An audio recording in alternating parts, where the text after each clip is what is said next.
أعوذ بالله من الشيطان الرجيم. بسم الله الرحمن الرحيم. لو كان فيما آلهة إلا الله لفسدتا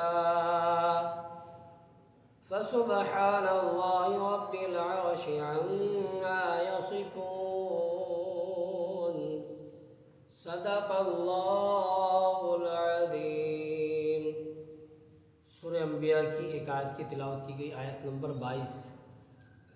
اس آیت میں اللہ تبارک و تعالی ارشاد فرما رہا ہے کہ اگر زمین اور آسمان میں اللہ کے سوا اور خدا ہوتے تو وہ ضرور تباہ ہو جاتے.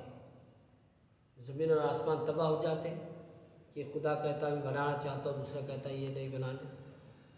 اس طرح اس میں فساد لازم آتا. تو پاکی ہے اللہ عرش کے مالک کو ان باتوں سے جو یہ بناتے ہیں. اللہ تبارک و تعالیٰ کا ارشاد ہے لو کان فیہما آلہۃ الا اللہ لفسدتا. اگر آسمان اور زمین میں اللہ کے سوا اور معبود ہوتے تو ضرور آسمان اور زمین تباہ ہو جاتے. فسبحان اللہ رب العرش عما یصفون. تو لوگوں کی تباہی ہوئی باتوں سے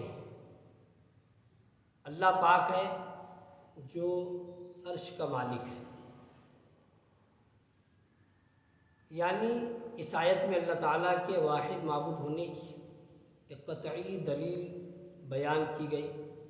اس کا خلاصہ یہ ہے کہ اگر آسمان یا زمین کا اللہ تعالیٰ کے سوا کوئی اور خدا ہوتا تو سارے عالم کا نظام درہم برہم ہو جاتا ہے.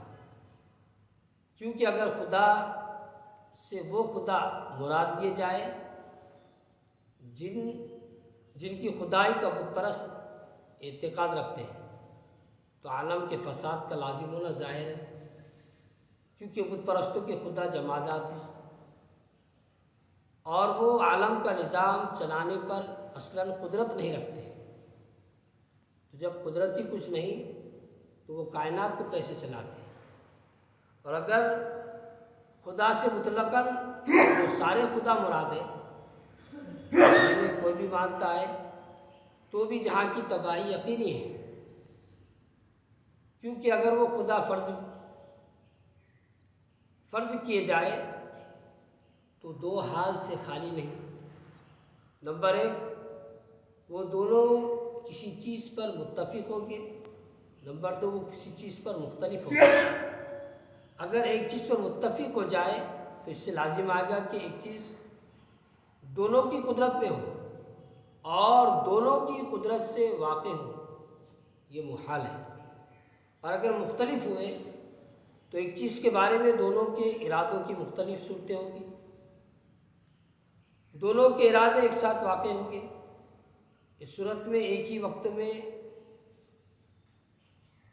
دو چیز موجود اور معدوم دونوں ہو جائیں گی. دونوں کے ارادے واقع نہ ہوں. اس صورت میں وہ چیز نہ موجود ہوگی نہ معدوم ہوگی. ایک کا ارادہ واقع ہو دوسرا کا واقع نہ ہو. یہ تمام صورتیں محال ہیں. کیونکہ جس کی بات پوری نہ ہوگی وہ خدا نہیں ہو سکتا. حالانکہ جو صورت فرض کی گئی ہے وہ خدا فرض کر کے کی گئی ہے تو ثابت ہوا کہ بہر صورت ایک سے زیادہ خدا ماننے میں نظام کائنات کی تباہی اور فساد لازم ہے. اللہ تعالیٰ کی وحدانیت سے متعلق یہ انتہائی مضبوط دلیل ہے اور اسے بیان کرنے کی مختلف انداز بڑی تفصیل کے ساتھ علم کلام کے ماہر علماء کی کتابوں میں مذکور ہے. عوام کی تفہیم کے لیے اتنا ہی کافی ہے جتنا بیان کیا گیا ہے. البتہ جو علماء کرام اس کی مزید تفصیلات جاننا چاہے وہ علم کلام کے معتبر اور بااعتماد ماہرین کی لکھی ہوئی کتابوں کی طرف رجوع فرمائے. سبحان اللہ یعنی اللہ پاک ہے، عرش کا مالک اللہ تعالیٰ ہے. اپنے بارے میں لوگوں کی بنائی ہوئی اور ان تمام باتوں سے پاک ہے جو اس کی شان کے لائق نہیں. لہٰذا